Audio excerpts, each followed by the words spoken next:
Halo, selamat datang di Pojok Persib. Konten ini akan membahas tentang segala rupa tentang Persib. Segala rupa tentang Persib, boleh. Nah, khusus untuk konten ini, tim kami sudah mendatangkan coach online. Coach online yang memang sangat terkenal seantero rumahnya. Selamat datang coach online. Ya, coach Ilham ya. Iya, coach Ilham. Serangan guys. Kamu mau Hollywood ya? Tenang. Saya coach Ilham, tapi kebanyakan di daerah atau di lingkungan saya lebih dipanggil coach Luck. Jadi pelatih yang penuh dengan keberuntungan. Oh iya. Gitu. Salah satu panggilan saya di lingkungan saya adalah coach Luck. Coach Luck ya. Tapi jangan disatuin. Ya, jangan disatuin. Ya.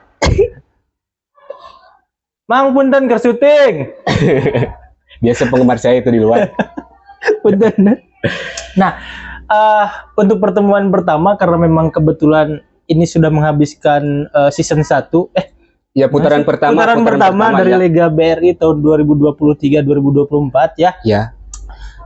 Di sini kita akan mengulas bagaimana perjalanan Persib dari pertandingan pertama sampai pertandingan terakhir yang kemarin lawan PSS Sleman ya. Iya, itu. Naik turunnya, jungkir baliknya dan lain sebagainya. Silakan ditanggapi dulu untuk satu musim ini. Pertama, untuk satu musim Persib cukup terseok-seok di awal musim. Iya, betul. Mulai dari pergantian pemain, apalagi dulu Persib pernah mengalami seperti bahwa sudah mendapatkan jati dirinya setelah Luis Milla masuk. Luis Milla ya tahun kemarin.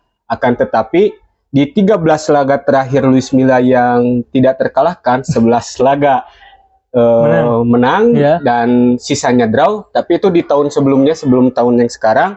Nah, mulai tercoreng di awal-awal musim yang baru ini di 3 pertandingan awal. Ya, 3 pertandingan awal. Walaupun tidak mengalami kekalahan, akan tetapi menjadi seperti down lagi itu Persib di mental itu. Jadi kan setelah 3 pertandingan itu padahal nggak kalah ya. Iya, nggak kalah. Luis Milla itu mengundurkan diri dengan alasan keluarga. Iya, itu beneran alasan keluarga atau memang dianjing-anjing wae kubobot? Wallahu alam bisawab kalau masalah itu ya saya. Tapi sepertinya yang terlalu jauh untuk masalah keluarga, akan tetapi kemungkinan besar animo atau keinginan bobotoh yang terlalu tinggi, ekspektasi ya karena terlalu tinggi. Akan tetapi setelah terseok-seok adanya pergantian pelatih, sebelum ke Bojan Hodak ada caretaker-nya dulu. Budiman kalau nggak salah. Yaya itu. Yaya Sunaria. Yaya, bukan Yaya Sunaria. Yaya Sunaria ya. Yaya Sunaria. Sempat pernah menang juga kalau nggak salah 2-1 itu. Iya, pernah menang. Ya, 1 kali dan mulai diganti oleh Bojan Hodak. Saya juga mengutip kata-kata dari bek andalan Persib, Nick Kuiper. Perbedaan antara kepelatihan antara Luis Milla dengan Bojan Hodak, ternyata kepelatihan Bojan Hodak lebih simpel gitu, kata Nick Kuiper pas saya ngobrol dengan dia itu ya. Jadi kata dia itu di formasi 3-5-2-nya Luis Milla dan formasi 4-3-3-nya Bojan Hodak ternyata lebih lebih nyaman dengan formasi 4-4-2-nya. 4-3-3-nya gitu. Gitu. Jadi tidak selain dari posisinya yang mungkin enak untuk pemainnya, juga komunikasinya juga baik juga Bojan Hodak dengan beberapa pemainnya juga itu. Yang kemudian melesatkan Persib sekarang di posisi kedua sementara di putaran pertama itu. Itu alhamdulillah saya juga senang gitu kalau nonton juga, walaupun kalau lihat permainan sih nggak bagus-bagus amat gitu ya. Tapi banyak gol-gol keberuntungan ya biasanya itu Persib. Jadi strategi Bojan Hodak itu lebih ke efektif ya. Efektif. Oh, mana penting menang gitu. Efektif dan efisien. Karena ada 2 pertandingan terakhir sebelum melawan PSS Sleman, Persib juga pasti ada gol bunuh diri aja dari musim itu. Keberuntungan memang memihak gitu untuk tim Persib. Semoga di putaran kedua juga sama juga beruntung. Iya. Terus ini nih, yang lagi rame kemarin ini tentang Lepi Madinda. Oh iya. Lepi Madinda kan memang kontrak pinjamannya itu udah habis ya. Iya. Terus Boboto itu ada yang ada yang minta untuk diperpanjang, tapi juga memang terhambat dengan Pino yang memang sudah kembali ke Persib gitu. Oh iya, iya. Cik, menurut coach online kumaha ya? Kalau menurut coach sih Lepi Madinda dengan Pino Triwan itu Tirone ya, Tirone Del Pino. Tirone Del Pino. Sebenarnya Tirone juga salah satu pemain yang bagus juga, stylish, skillful, akan tetapi cedera yang mungkin berkepanjangan yang tidak cocok untuk sepak bola Indonesia, ditakutkan akan kembali kambuh gitu cederanya. Iya, soalnya agak ngeri ya. Agak ngeri gitu. Sedangkan kalau Lepi Madinda, kalau menurut saya permainannya simple, tidak skillful, akan tetapi efektif gitu pergerakan bolanya teh. Misalkan ada bola ke Madinda, dia cuma 1, 2, 3 sentuhan. Oper, itu simpel sekali. Makanya banyak bobotoh langsung jatuh cinta. Nah, untuk nanti juga bobotoh kalau ada pemain yang baru juga, jangan langsung menjustifikasi atau menghakimi bahwa pemain itu mah butut, jangan dipainkan. Tunggu prosesnya aja gitu. Nah, ini nih soal bobotoh ini juga pernah kejadian di tahun ini kepada David da Silva. Iya. Karena kan di awal-awal memang meded. Iya, emang susah meded untuk menggolkan. Iya, susah untuk nyebreng lah gitu, nyebrengkan bola. Tapi sekarang ngeri, golnya udah 11 lagi. Iya, 11 gol di laga-laga pamungkas. Dia juga menjadi penentu selain pencetak gol, pemberi assist, dan pergerakan juga membuat Persbutuan bisa memasukkan bola, bahkan assist kepada Beckham ya, juga bagus juga itu David da Silva. Dan sekarang juga dia dikontrak lagi. Oh, diperpanjang jadi sampai tahun 2025 kalau nggak salah. 2025. Ya, memang predator dia. Iya, predator karena tidak ada lagi pemain depan di Persib itu yang mumpuni selain dia.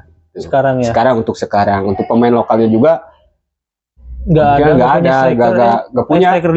Nggak ada. Kebanyakan udah jadi playmaker sekarang. Ejra kebanyakan playmaker, kalau tidak penyerang di sayap juga, tidak menjadi goal getter gitu. Goal getter. Ciro kan lebih ke membuka ruang, mainnya bebas ya. Main bebas tanpa posisi lah, kayak Gali Preitas. Dan sekarang juga banyak Persib main tanpa supporter juga gitu ya. Nggak tahu kenapa itu. Nah, di sini nih ada pertanyaan lagi nih tentang nah kan tadi sudah ada ulasan tentang putaran 1 nih. Iya, putaran 1 dengan strategi Bojan Hodak yang meledak-ledak ya. Iya.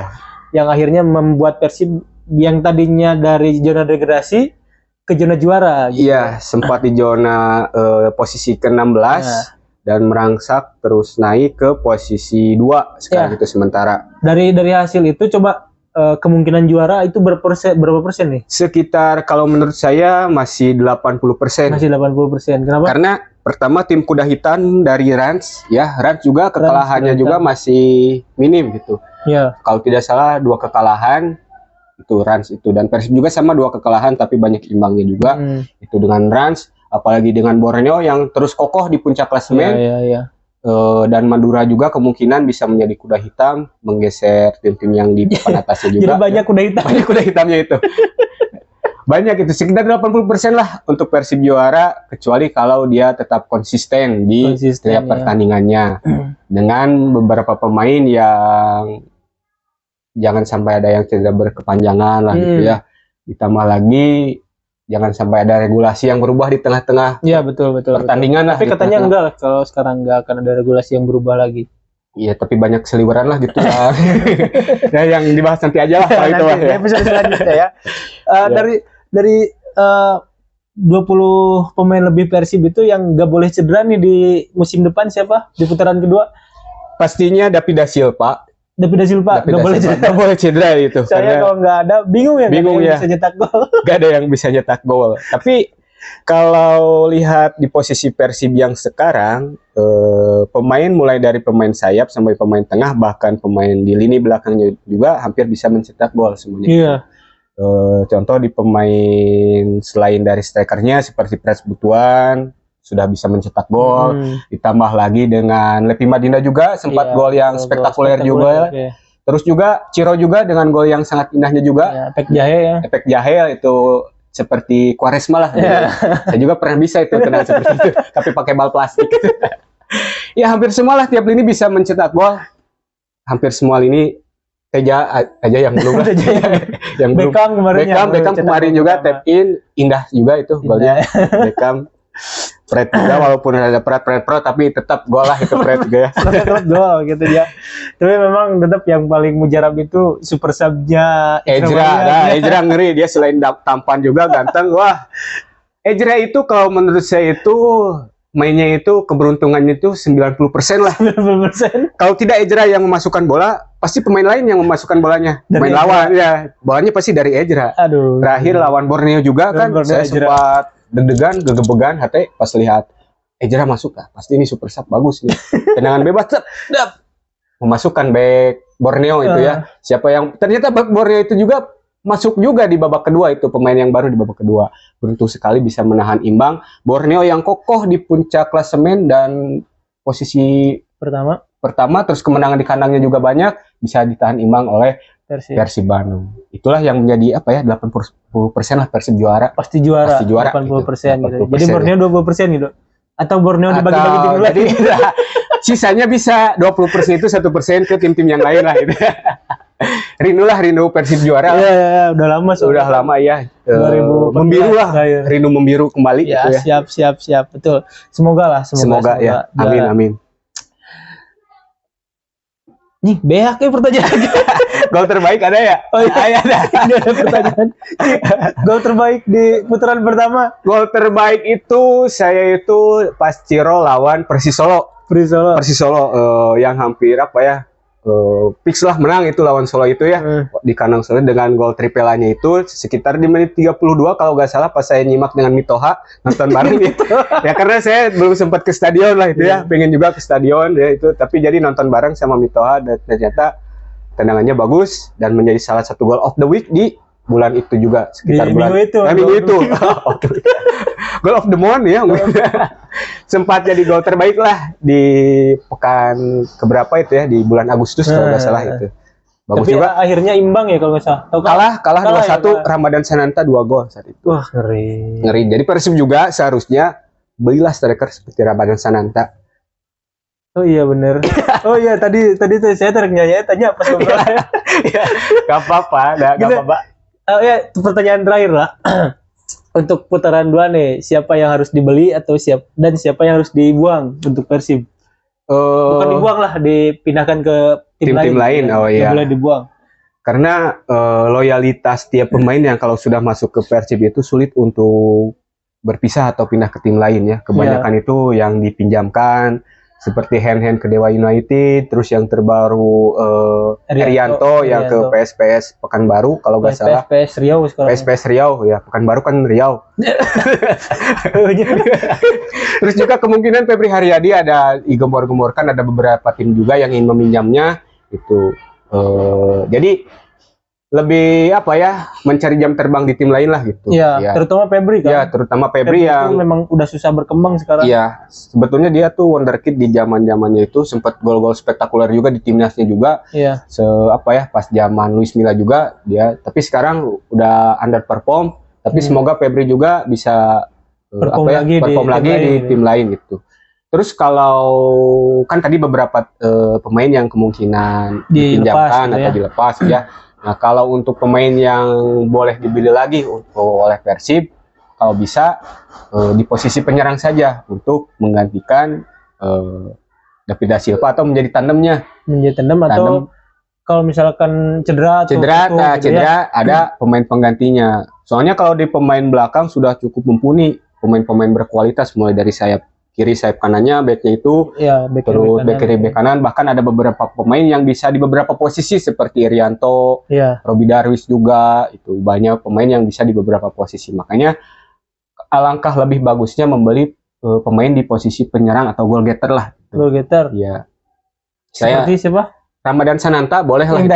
Yang tadi Ramadan Sananta. Karena kalau di formasi 4-3-3 itu Ramadan Sananta juga kan bisa bermain di sayap juga. Nah, kalau nantinya bisa ganti pemain di 4-4-2 dengan pemain Persib yang banyak juga di tengahnya juga sama sayapnya juga, bagus juga itu nanti ditandemkan antara David da Silva dengan Ramadan Sananta. Kalau boleh juga karena selain dari striker yang lagi bagus-bagusnya sekarang juga itu posisi badannya juga bagus, juga tipikal striker murni yang sulit ditemukan di Indonesia sekarang itu Ramadan Sananta. Iya, ya, memang susah untuk striker ya, harus belajar dari Bang Pamungkas. Bang Pamungkas gitu. Iya, itu. Ya. Ternyata kau bicara masalah Persib ya, masalah Persib akan panjang nih di season sekarang ini ya. Saya juga ada beberapa syuting di channel-channel lain dan saya dikontak untuk datang ke channel ini. Alhamdulillah saya ada waktu luang. Jadi saya meluangkan waktu saya ke sini. Terima kasih. Ya, sama-sama. Coach Luck saja ya. Coach Luck ya, untuk nantinya Coach Luck ya. Jangan disambungkan ya. Jadi Coach Luck jadi pelatih yang penuh keberuntungan. Ya, gitu. Amin. Amin. Walaupun melatihnya cuma dari. Ya, saya hanya main game itu aja, total football aja. Main total football aja. Jadi beruntung sekali ya saya itu. Emosi. Ya untuk MS Bangput ya. Ya itu. Ada pertanyaan lain nggak selain dari Persib Bandung? Pertanyaan lain nggak tentang Persib Bandung? Kemungkinan yang sekarang itu pemain kan udah Ramadan Sananta. Enggak, ini pertanyaannya udah habis. Udah habis. Pertanyaan itu. Rivalnya gimana? Rival untuk tim Rival nah. Oh ya, Rival yang paling berat. Borneo lah. Pasti Borneo lah, walaupun sejak dari beberapa zaman ke belakang rivalnya itu memang dengan Persija Jakarta ya. Akan tetapi sangat disayangkan sekali Persija Jakarta yang sekarang underperform juga gitu ya. Iya. Padahal dengan sekelas pelatih Thomas Doll juga yang meramu pemain yang cukup keren bagus ya. Keren. Emang sangat keren pas zaman saya masih ingat pas ada Kudela, terus Kermeci, itu masih greget-gregetnya itu Persija Jakarta. Akan tetapi nggak tahu kenapa memanggil kembali Marco Simic yang kemungkinan keinginannya terlalu tinggi terhadap Marco Simic seperti yang gacor-gacornya di tahun-tahun sebelumnya, di putaran-putaran sebelumnya. Akan tetapi Marco Simic juga hanya memasukkan bola pas derby saja juga. Itu juga agak kesel juga. Nah, gol kenangan ke Persib ini ada satu lagi nih tadi selingan obrolan. Persib itu susah kalau misalkan lawan Bali United. Ya, nah lawan Bali. Gak tahu kenapa lawan Bali United, padahal Bali juga pernah kalah dengan tim lain, tapi lawan Persib selalu menjadi tim yang solid gitu ya. Bahkan sekelas back-backnya juga yang dengan tim lain kemungkinan bukan mudah kebobolan, tapi terbaca taktiknya. Persib udah beberapa ganti pelatih, tetap saja sulit untuk mengalahkan Bali United. Kalau ya banter-banter nama imbang lah gitu, banter-banternya imbang. Gak tahu kenapa itu menjadi misteri juga itu Persib juga. Kemungkinan di putaran kedua Persib akan menang melawan Bali United. Ingat ucapan saya 2-1 untuk Persib. Ngeri. Ya, kebetulan ini kan pertandingan pertama di putaran 2 nih nanti malam. Oh iya. Menurut Bung Coach. Bung Coach nih bakal menang mana nih? Untuk lawan Madura United di Madura ya di Bangkalan. Biasanya ada penalti itu. Iya, biasanya kalau lawan Madura suka ada penalti gitu, tapi kemungkinan dengan permainan Persib yang solid sekarang itu yang harus nonton Persib sampai akhir juga ya. Iya, benar. Kemungkinan besar juga bisa mencuri poin lah, minimal di sini itu mencuri poin. Imbang, tapi menang lah. Kalau keinginan menang dengan skor 3-1. Skor 3-1 ya, ingat skor 3-1 untuk kemenangan Persib. Salah satu golnya pasti gol bunuh diri itu. Edra super sub nendang bola, entah siapa yang masukannya tapi bola dari Edra itu. Fahrudin. Bener Madura ya Fahrudin. Back timnas itu Fahrudin juga. Walaupun Madura ya cukup hebat juga, dia punya posisi ketiga kan. Lulinya, terus punya juga Jaja ya, Simon Jaja bukan Simon Jaja. Oh, bukan. Hugo Gomez. Simon Jaja salah satu penyerang di Eropa lah, Simon Jaja. Ya Hugo Gomez itu emang bagus. Strikernya siapa? Strikernya kalau nggak salah itu Beto. Bukan Beto, tapi yang cukup tinggi besar lah itu. Ada lah strikernya. Ada itu. Tapi yang berpengaruh itu Lulinya sama Hugo. Bukan Naruto. Bukan Naruto. Itu sama Hugo. Jaja lah itu sama Jaja itu berpengaruh juga. Tapi kemungkinan besar Persib akan menang di hari ini di jam 7 malam di Bangkalan Madura. Ya, walaupun kita nggak tahu video ini bakal ditayangkan kapan, tapi kita lihat bener nggak 3-1. 3-1 kemenangan untuk Persib dan salah satu golnya ada gol bunuh diri. Karena keberuntungan saya tinggi gitu ya. Kecelak ya. Kecelak ya itu. Selain karena jadwalnya kemungkinan padat ya, tidak ada istirahatnya juga setelah 1 November lawan Madura, terus di minggu-minggu selanjutnya melawan apa ya, lupa lagi sih itu. Oh iya, Arema. Lawan Arema. Jangan imbang lagi. Jangan imbang lagi lah. Itu jangan Arema. Walaupun Arema sekarang terseok-seok, tapi anehnya tim yang terseok-seok kalau lawan Persib kokoh gitu ya pertahanannya. Saya aneh juga itu.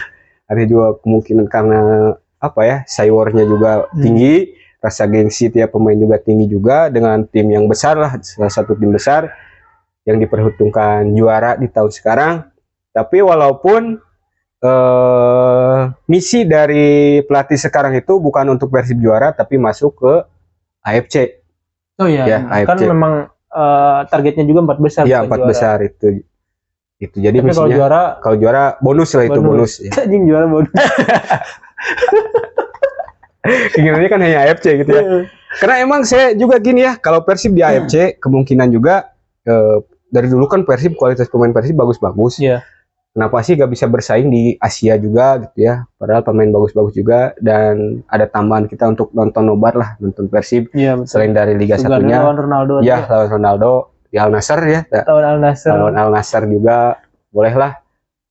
Gak bisa tebak skornya kalau lawan Al Nassr mah itu ya. Itu juga ya itu. Kuipers digocek Ronaldo. Jangan kan Ronaldo, Talisca juga kemungkinan gocek gitu. Ronaldo. Kan sahabat Talisca itu. Talisca gocek Kuiper lah itu ya. Digocek Kuiper. Per Ronaldo. Ronaldo juga. Mane umpan lagi ke belakang. Dan kemungkinan nah itu kalau menurut saya Persib di putaran satu cukup terseok-seok juga, tapi pergantian pelatih Persib oleh Bojan Hodak yang mulai meledak-ledak. Iya. Dengan 10 pertandingan terakhir tanpa kekalahan kalau tidak salah. 10 ya? 10 pertandingan terakhir win, draw, win ya. Draw, win. Nah, itu. Jadi di tabel klasemennya juga tidak ada tanda merah. Dan juga abu-abu gitu. Persib. Bagus. Ya segitulah lah. Ayo ngobrolin Persibna untuk putaran 1. Nanti kita ketemu lagi di pojok Persib setiap Persib setelah main ya. Iya. Kan ntar malam lawan Madura. Besok kita syuting lagi. Persib versus Madura ya. Persib versus Madura. Mulai dari apa saja itu yang akan dibahas itu? Tentang statistiknya juga ya. Statistik, strategi, gol, bunuh diri, wasit, pemilik klub. Jangan dibahas. Udah pemilik klub. Ya pokoknya kayak ketemu lagi di pojok Persib setelah Persib main biasa. Iya. Seperti itu. Dengan setelan, enggak lah, jangan setelan kayak CPNS kayak CPNS gitu ya. Materai elektronik ya gitu. Terima kasih Bung. Ya, sama-sama. Kita ketemu lagi nanti. Terima kasih atas waktunya. Ya, sama-sama juga. Sibuk ya? Ya, sibuk. Saya syuting juga nanti di podcast beberapa orang lah. Juga kan jadi pelatih juga di Total pelatih di Total Football ya. Saya juga salah satu pelatih Total Football dan itu. Ya, terima kasih atas waktunya. Wassalamualaikum warahmatullahi wabarakatuh. Waalaikumsalam.